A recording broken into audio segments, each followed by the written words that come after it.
पहला राजा अध्याय 12। इज़राइल राज्य का 2 भाग हो जाना। रहबाम शेकेम को गया क्योंकि सब इज़राइली उसको राजा बनाने के लिए वहीं गए थे। जब नबात के पुत्र यरोबाम ने यह सुना, जो अब तक मिस्र में ही रहता था, क्योंकि यरोबाम सुलैमान राजा के डर के मारे भागकर मिस्र में रहता था, अतः उन लोगों ने उसको बुलवा भेजा। तब यरोबाम और इज़राइल की समस्त सभा रहबाम के पास जाकर यह कहने लगी, तेरे पिता ने तो हम लोगों पर भारी जुआ डाल रखा था, तो अब तू अपने पिता की कठिन सेवा को और इस भारी जुआ को जो उसने हम पर डाल रखा है कुछ हल्का कर, तब हम तेरे अधीन रहेंगे। उसने कहा, अभी तो जाओ और 3 दिन के बाद मेरे पास फिर आना। तब वे चले गए। तब राजा रहबाम ने उन बूढ़ों से, जो उसके पिता सुलेमान के जीवन भर उसके सामने उपस्थित रहा करते थे, सम्मति ली। इस प्रजा को कैसा उत्तर देना उचित है, इसमें तुम क्या सम्मति देते हो? उन्होंने उसको यह उत्तर दिया, यदि तू अभी प्रजा के लोगों का दास बनकर उनके अधीन हो और उनसे मधुर बातें कहे, तो वे सदैव तेरे अधीन बने रहेंगे। रहबाम ने उस समिति को छोड़ दिया जो बूढ़ों ने उसको दी थी, और उन जवानों से सम्मति ली जो उसके संग बड़े हुए थे और उसके सम्मुख उपस्थित रहा करते थे। उनसे उसने पूछा, मैं प्रजा के लोगों को कैसा उत्तर दूं? इसमें तुम क्या सम्मति देते हो? उन्होंने तो मुझसे कहा है, जो जुआ तेरे पिता ने हम पर डाल रखा है उसे तो हल्का कर। जवानों ने, जो उसके संग बड़े हुए थे, उसको यह उत्तर दिया, उन लोगों ने तुझसे कहा है, तेरे पिता ने हमारा जुआ भारी किया था, परंतु तू उसे हमारे लिए हल्का कर। तू उनसे यह कहना, मेरी छिंगुलिया मेरे पिता की कमर से भी मोटी है। मेरे पिता ने तुम पर जो भारी जुआ रखा था उसे मैं और भी भारी करूंगा। मेरा पिता तो तुमको कोड़ों से ताड़ना देता था, परंतु मैं बिच्छुओं से दूंगा। तीसरे दिन जैसे राजा ने ठहराया था कि तीसरे दिन मेरे पास फिर आना, वैसे ही यरोबाम और समस्त प्रजागण रहबाम के पास उपस्थित हुए। तब राजा ने प्रजा से कड़ी बातें की और बूढ़ों की दी हुई समिति छोड़कर जवानों की समिति के अनुसार उनसे कहा, मेरे पिता ने तो तुम्हारा जुआ भारी कर दिया, परंतु मैं उसे और भी भारी कर दूंगा। मेरे पिता ने तो कोड़ों से तुमको ताड़ना दी, परंतु मैं तुमको बिच्छुओं से ताड़ना दूंगा। इस प्रकार राजा ने प्रजा की बात नहीं मानी। इसका कारण यह है कि जो वचन यहोवा ने शीलोवासी अहिय्याह के द्वारा नबात के पुत्र यरोबाम से कहा था, उसको पूरा करने के लिए उसने ऐसा ही ठहराया था। जब समस्त इज़राइल ने देखा कि राजा हमारी नहीं सुनता, तब वे बोले, दाऊद के साथ हमारा क्या अंश?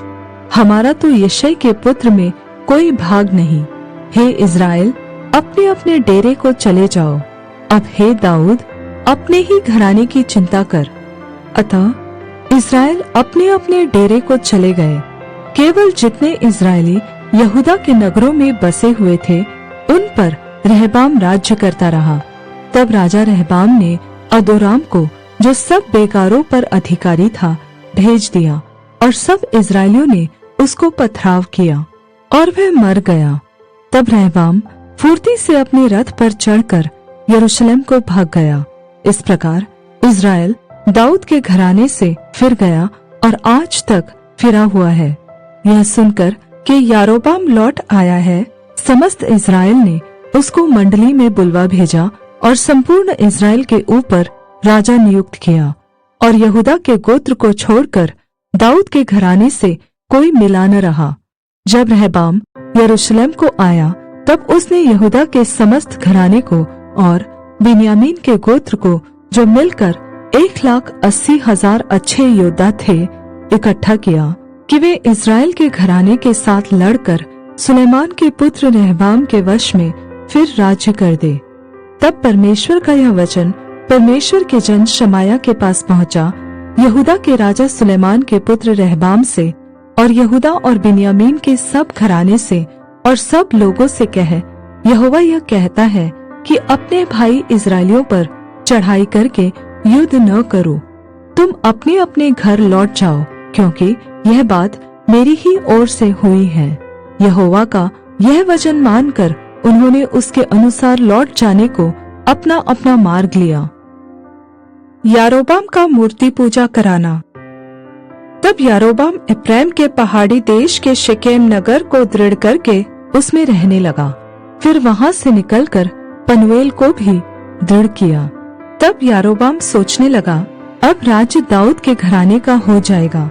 यदि प्रजा के लोग यरूशलेम में बलि करने को जाए तो उनका मन अपने स्वामी यहूदा के राजा रहबाम की ओर फिरेगा और वे मुझे घात करके यहूदा के राजा रहबाम के हो जाएंगे। अतः राजा ने सम्मति लेकर सोने के 2 बछड़े बनाए और लोगों से कहा, यरूशलेम को जाना तुम्हारी शक्ति से बाहर है। इसलिए हे इज़राइल, अपने देवताओं को देखो जो तुम्हें मिस्र देश से निकाल लाए हैं। उसने एक बछड़े को बेतेल और दूसरे को दान में स्थापित किया। और यह बात पाप का कारण हुई, क्योंकि लोग उनमें से एक के सामने दंडवत करने को दान तक जाने लगे। और उसने ऊंचे स्थानों के भवन बनाए और सब प्रकार के लोगों में से जो लेवी वंशी न थे याजक ठहराए। फिर यारोबाम ने 8वें महीने के 15वें दिन यहूदा के पर्व के समान एक पर्व ठहरा दिया और वेदी पर बलि चढ़ाने लगा। इस रीति उसने बेतेल में अपने बनाए हुए बछड़ों के लिए वेदी पर बलि किया और अपने बनाए हुए ऊंचे स्थानों के याजकों को बेतेल में ठहरा दिया। जिस महीने की उसने अपने मन में कल्पना की थी, अर्थात 8वें महीने के 15वें दिन को वह बेतेल में अपनी बनाई हुई वेदी के पास चढ़ गया। उसने इस्राएलियों के लिए एक पर्व ठहरा दिया और धूप जलाने को वेदी के पास चढ़ गया।